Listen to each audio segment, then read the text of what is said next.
बिस्मिल्लाहिर्रहमानिर्रहीम। अल्लाहुम्मा सल्लि अला मुहम्मद व आलि मुहम्मद वअज्जिल फरजम। क़ाल अल इमाम सादिक़ अलैहिस्सलातु वस्सलाम इज़ा अरादल्लाहु बिअब्दिन खैरा फ़क़्क़हहु फ़िद्दीन। इमाम सादिक़ अलैहिस्सलातु वस्सलाम इरशाद फरमा रहे हैं कि जब परवरदिगार आलम अपने बंदों से नेकी और भलाई का इरादा रखता है तो उन्हें दीन में समझ बूझ अता करता है।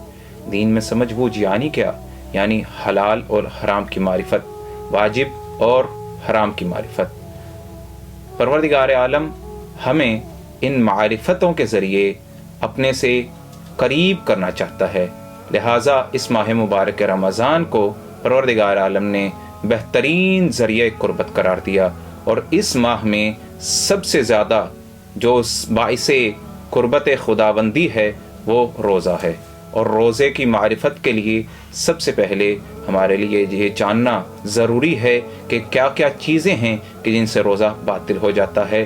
तो आयतुल्लाह सिस्तानी के नज़दीक 9 चीज़ें ऐसी हैं जो मुब्तिलात रोज़ा में शुमार होती हैं। खाना पीना और जिमा करना। जिमा करना चाहे वो फ़ाइल हो या मफ़ऊल हो, मर्द व ज़न हो, इसमें फ़र्क नहीं रखता। अगर कोई बंदा जिमा करता है तो उससे रोज़ा बातिल हो जाता है।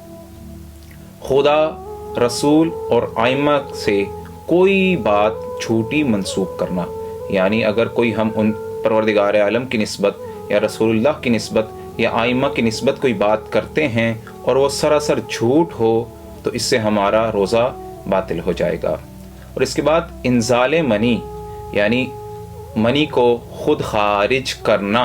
अगर नींद की हालत में मनी खारिज हो जाए तो इससे रोज़ा बातिल नहीं होता, लेकिन अगर इंसान जानबूझकर मनी को खारिज करे, जिसे इंजाले मनी कहा जाता है, उससे रोज़ा बातिल हो जाता है। और इसके बाद जनाबत पर बाकी रहना, यानी अगर रात के वक्त इंसान पे हालत जनाबत तारी हो जाए और वो सहर से पहले यानी वक्त अजान से पहले गुस्ल न करे तो उसका आइंदा का उस दिन का रोज़ा बातिल शुमार होगा।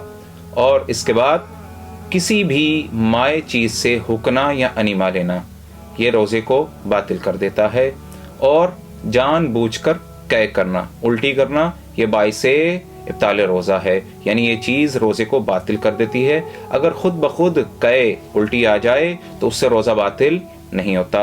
और आखिर में गाढ़े गुबार को या धुएं को हलक में दाखिल करना, या फिर वो गुबार बिल्कुल मामूली हो और उसे जानबूझकर इंसान दाखिल करे तो उससे रोज़ा बातिल नहीं होता।